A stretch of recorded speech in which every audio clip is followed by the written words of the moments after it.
3, 2, 1. Hello and welcome back to another video. So yes, I am doing a game pickups video, which is exciting. I haven't included a couple of games on here that I bought for the Gizmondo because A, there's a lot here, and B, to be blunt, I'm hoping at some point, because I'm very close to getting all 15 games. After hopefully the end of the day of filming, I will have acquired another 2. I will let you know next week if I do, but we'll see.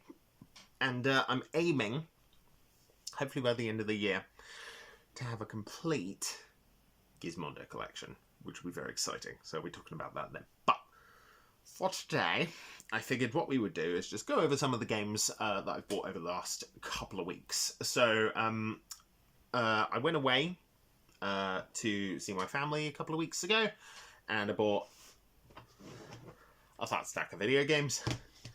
And then I went out the other day, traded in quite a lot of crap that I didn't want, including a number of limited run games. I traded in Doom 2 Battle for Arrakis, because I'm aiming to get an actual copy of Doom 2 Battle for Arrakis, rather than the repro. And I want it in a box, so here we are. That wasn't a it turns out that wasn't a repro I sold, but it's fine. And yeah, I picked up some other stuff, so we'll see how we go. Not too much stuff from yesterday, to be fair. It was about 6 games and a thing. We'll get to the thing. I'm excited about the thing. And about last weekend, I picked up about 8 games. So let's start. Tell you what, I will do the PlayStation stuff last, and I will start with the Switch stuff. So I picked up a couple of Switch games recently, including Scott Pilgrim EX, which is very exciting. Now, I'm a big fan of the original. I first played Scott Pilgrim versus the World of the video game, of the movie, of the show, of the series, of the whatever, a good long time ago. And then about 2 years ago, in 2024, they made Scott Pilgrim Takes Off, which is a pseudo-retelling of Scott Pilgrim / pseudo-sequel series where you, it's more focused on Ramona. Or Ramona, sorry, not Ramona. Doctor Who on the brain. Yeah, focused on Ramona. So they made a game. They made a sort of sequel to that series, spiritual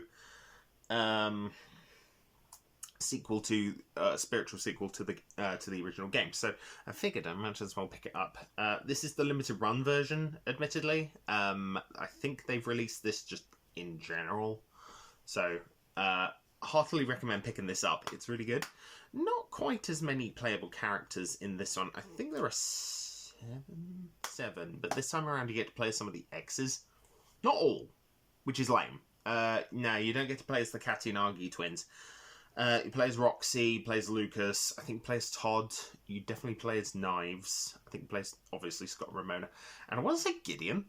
I want to say Gideon, but I'm not entirely sure. I need to play this a little bit more. I haven't actually got around to it yet, because there's just been other stuff I've been playing, including a couple of the games in the PlayStation pile. But I did pick up another game while I was out a couple of weekends ago, and that was Buckaroo. This is a 3D platformer / 2.5D in places by the look of it. They look really good. Like it's Super N64 coded, which is nice because I'll be honest with you, I haven't bought an N64 game for a little while. But to be fair, I haven't bought a Saturn game for quite a long time, and nor Dreamcast, nor a lot of Sega actually. I have got one Sega game, but we'll be talking about that shortly. For now, Buckaroo. Yeah, I saw this game like 2 year ago, and I'll be perfectly honest with you, it looked awesome. I didn't actually know it had come out. So it's very, very, very Japanese, super Japanese. Not to a fault. I don't think you can have a bad. Well, no, that's a lie. You can have plenty of bad Japanese games, but I don't think this looked particularly awful. It looked pretty good, so thought I'd grab it. Right, PlayStation from that previous weekend. We'll start with yeah, we'll start with this. So, I'm a big Devil May Cry fan recently. When I picked up 5 for the PS5. Now, I did actually pick up 5 way back in 2019. So 7 years ago, which is horrifying to think about. I picked it up for the PS4 and I didn't play it. I was like, yeah. I played 4. I liked 4. 4 was really good. But I won't play 5. I can't be bothered. So I bought it on PS5 and it was awesome when I played it earlier this year. Finally, after owning that particular copy for 2 years. These things happen. So, turns out there was a special edition of Devil May Cry 4, which adds 3 new playable characters, updated visuals and graphics, some more unique modes and stuff. And you know what? I wasn't going to say no. So I picked this up, and I've been loving it. I think it's been really good. Unfortunately, Johnny on Bosch is in it, and I think he's been done for fiddling with people. Could be wrong. I hope I am. Might be Yuri Lowenthal. No, I think it was Johnny on Bosch. Anyway, but yes, I picked this up. It's pretty good. It's a pretty good. It's a pretty good version of Devil May Cry 4. Unfortunately, this version's Japanese, so a lot of the text is in Japanese in the game. None of the menus, but all of the descriptive text, all in Japanese, and it doesn't translate. Which, great. Thanks, Universe. But there was no actual official English release of this, which is really stupid because the entire back is in English. Apart from certain parts of it which are in Japanese, so I just don't know. But yeah, pick this up. I've been playing it. It's pretty good. Moving on. I did pick up another PS4 game, and that's one I've sort of been looking at for quite a long time now. I'm not overly familiar with Vanillaware's work. About the only game of theirs I've actually played all the way through is Unicorn Overlord. So I figured, hey, I quite liked their shit. I quite liked it, so I picked up Dragon's Crown Pro, which is very exciting. Yes, this is the Steel Special Edition of Dragon's Crown Pro, which is a sort of side-scrolling 2D beat-em-up. I played about 10 minutes of it, and I liked it. I like what I played. However, I kind of want to play this. Two-player. So my wife and I have been sort of looking for some games to play in co-op. I think the other day she bought It Takes Two because we played. Don't have it out the front here, but we played Split Fiction. So I thought, hey, pick up this as well. This is a game I've wanted to get into. It seems pretty good. It plays well, so it'd be nice to play that. So yeah, there we are. Dragon's Crown, pretty sick. I need a haircut, man. Like, you see my hair, it's ridiculous. Pain in the ass. I'll do you in a minute. I did pick up a couple of PS3 games, so these are all horribly out of order, I'm aware, but I picked up 2 games from the SOCOM series from a charity shop for £3 each, including SOCOM Confrontation, which is an online-only game with absolutely no single-player capability whatsoever, so I have a glorified coaster. And I picked up Special Forces, which I hear is not good. Now, I kind of want to get more into SOCOM. I think I have some of them. I've got 2. I've got SOCOM 1 and SOCOM 2 for the PS2. I want to get more of them. Because I hear they're really good. And I figured this might be worth trying out. I know I can't play the other one because it's online only, kind of like MAG. But I figured I'd give SOCOM Special Forces a try, and yeah, see if this is as bad as everybody says it was. I'm hoping it isn't. I'm hoping it'll actually be decent because it was £3 from a charity shop. I do have another cool charity shop find that I'll share with you in a minute. It's really, really sick. But yeah, I did pick up a game from Strictly Limited, one of 1,000, and that is iRobot. Now, I really like the original arcade game from Atari for iRobot, which I actually have on the PlayStation, the Polymega collection right over there. which is great. Came with the Tempest collection. You get the original arcade port. So I thought, hey, I've got an Atari VCS. Let's try out the new iRobot. Then I was like, I really like this game. I'm going to buy it physically. And it's awesome. It's really, really good. It's by Jeff Minter.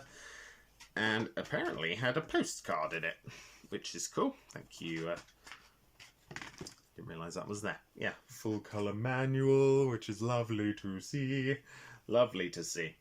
But yeah, I'll be honest with you, I'm excited about this. It's apparently got VR support as well. Unfortunately, it's one Spieler, because I don't know why the back is in what I'm assuming is German. Don't know why it's in German, but looked like fun. I played the original version on the Atari VCS. I played the original arcade version on the Polymega. I think iRobot was the first. It was definitely the first arcade game to have full polygonal graphics in 1983, which is kind of mad. It's absolutely crazy. Like that's a whole like 12 years before the release of like anything that was capable of playing that, or maybe 10 years. About 10 years, yeah, because you obviously had like polygons for arcade games, and I think they really started cropping up with the 3DO and the Atari Jaguar and the Amiga CD32, things like that. And obviously Star Fox. So yeah, quite a long gap into about 10 years. That's 10 years before you're able to play stuff like that at home. Prior to that, you just had like 16-bit sprite-based stuff, which is fine. It's just that's very jarring. I did pick up one other game. So we were in Reading when I picked up Dragon's Crown, and that's where I got quite a lot of this, except for I think Bakaru, where I got a number of these. And they had another game. Now, this is sort of related to PlayStation 3. I picked up Proteus for the PlayStation Vita because I had this game on the PS3. It's just basically a walking sim, and if you know me at all, you know I'm a big walking sim fan. I actually really like walking simulators. It's literally just tell a story, pick a direction, keep walking. What with like Dearest, What Remains of Edith Finch, and Firewatch. By the way, these two are fucking expensive. 200 quid, 200 quid. Mad. Should have bought that when it was 40, but here we are. But yeah, so I'm a big walking sim fan, and whilst I didn't get Proteus back in the day, I was like, you just kind of walk around in circles doing absolutely nothing. There has to be more to it than that. They wouldn't do like a full release for the Vita if it didn't. And there must be stuff to play. Or must be stuff to, I don't know, find or locate, or maybe it's just walking around. But yeah, I have picked up the Vita game for it, or the Vita version, sorry, because you know, I like physical releases of digital games. And there weren't many on the PlayStation 3 that I ended up buying. There was like a weird strategy game that I can't remember the name of. I think I bought Section 8 Prejudice as well, and then there was from Proteus Fat Princess, which I have a Vita version of, but apparently there's a physical release on the PlayStation 3 I didn't know about, called Best of PlayStation Network Volume 1, and it was the only version released, because it released in 2013, which is kind of odd. But yeah, I'm planning on grabbing that. It's like 70 quid, so great. Never mind. So yeah, that was that first weekend, so we're about halfway through. Yeah, and I bought a lot of stuff recently, and I'm not buying anything else for the rest of the month apart from a couple of Kids Mondo games and the new Star Fox. But speaking of the new Star Fox, I traded in an absolute buttload of stuff at a place called Insane Games in Wells, which is a fair while away from where I live. But we were there. I thought, hey, why not? We're going to Wells, where Hot Fuzz was filmed, and we actually had lunch in a Hot Fuzz pub, which was thick as shit. They do a wonderful butternut squash Wellington. It's really nice. But while we were there, I traded in about 169 quid's worth of just random games. That included limited run things and some PlayStation 5 stuff I didn't want it. I traded in Resident Evil Outbreak File 2 because I just don't like Resident Evil. I just don't like it. I just can't get into it. I don't know why I bought it in the first place, but here we are. I think it was like £2 about 10 years ago, and I traded it in for like 25, so whatever. But in doing so, I picked up about 6 games and a controller. Now I did pay, I think, about £16 on top of this just to get everything. But we picked up my first Switch 2 game in 6 months. Christ. Yeah, my first Switch 2 game in 6 months, and that is Yoshi and the Mysterious Book. Why did I pick this up? Very simple. Co-op. Much like with Dragon's Crown, I want some games where my wife and I are actually going to play through it, and this isn't a particularly difficult game. It's not a particularly hard game. It just seemed like something fun that we can play together. I'm kind of waiting for her to beat SpongeBob on the PS5. SpongeBob Cosmic Shake. She bought that recently, so the plan is she'll beat that, then we'll be basically clear of games apart from like Devil May Cry 4, which I'm still in the process of beating, but I'm taking a small break from, and then we'll play this. That will be the goal, and then I'll be getting Star Fox 64, 2, whatever you call it. Star Fox for the Switch 2 later on this month. So yeah, 6 months.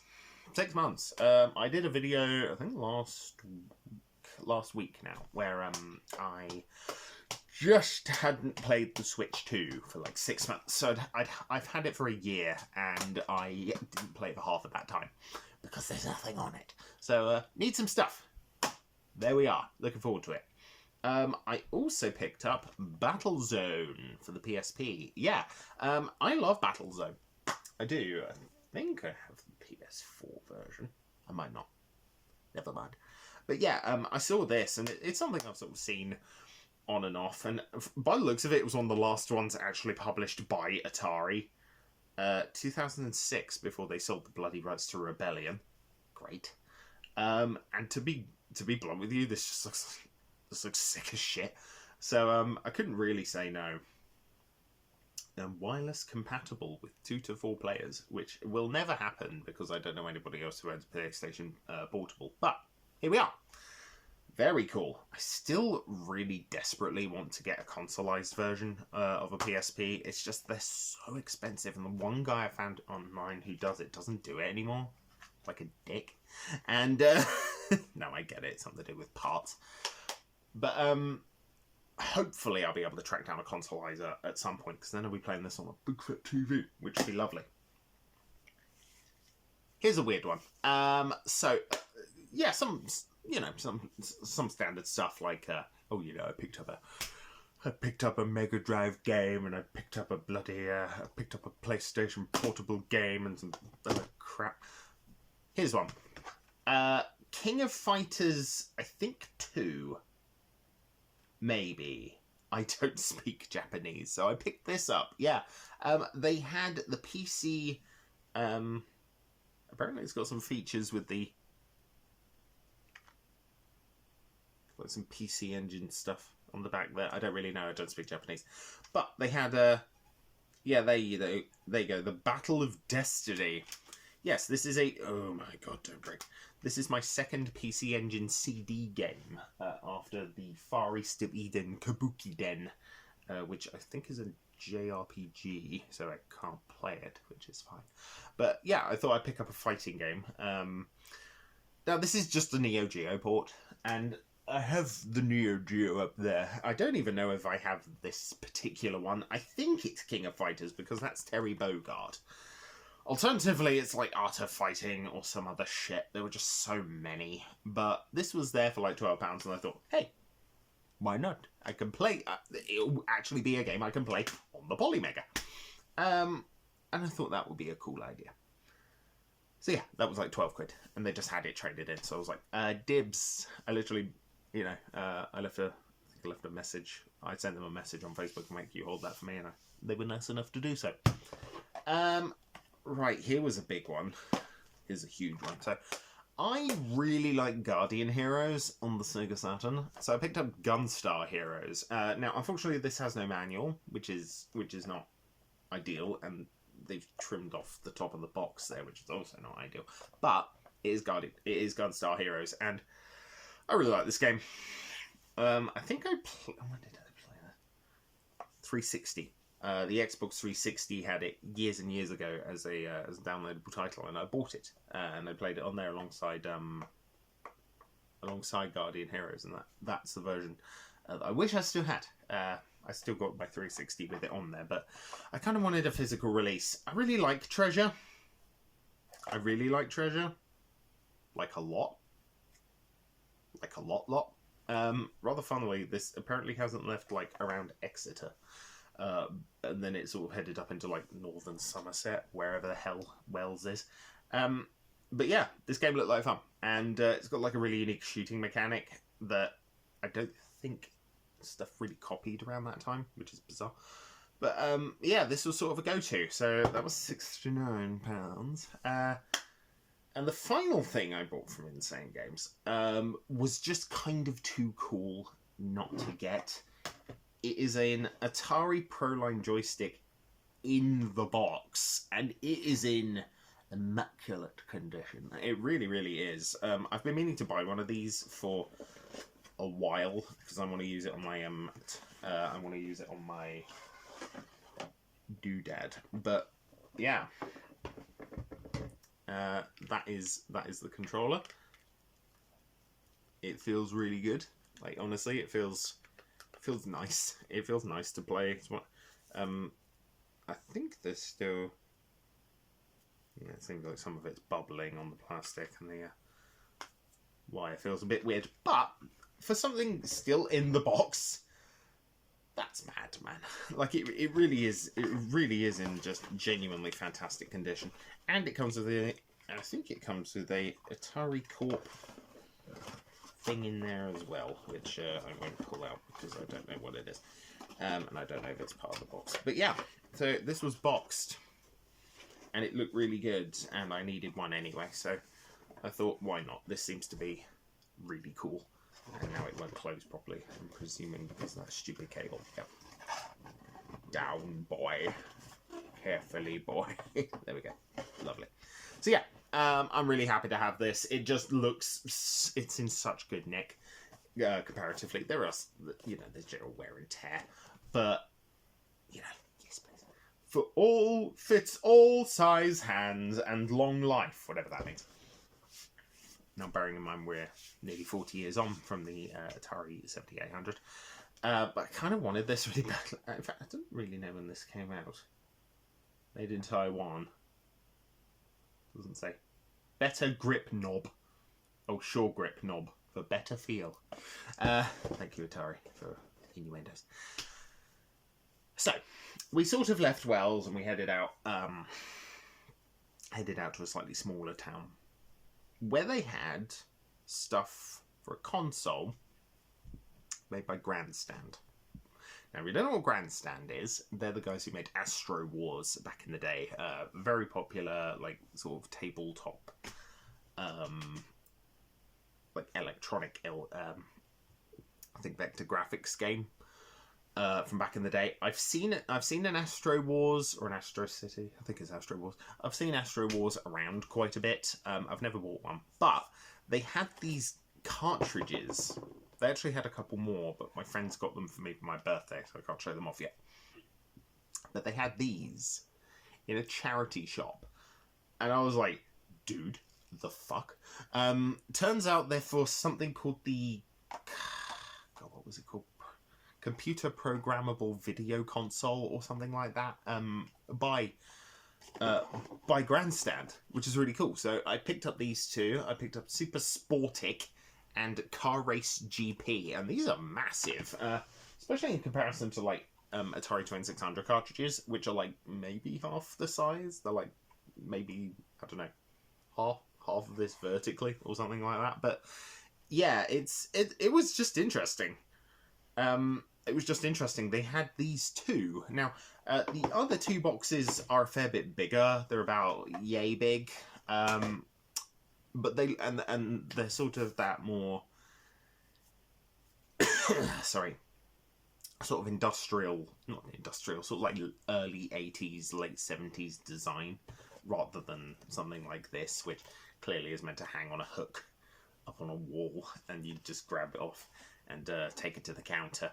I couldn't really say no, and I'm going to be honest with you, I've looked for the console.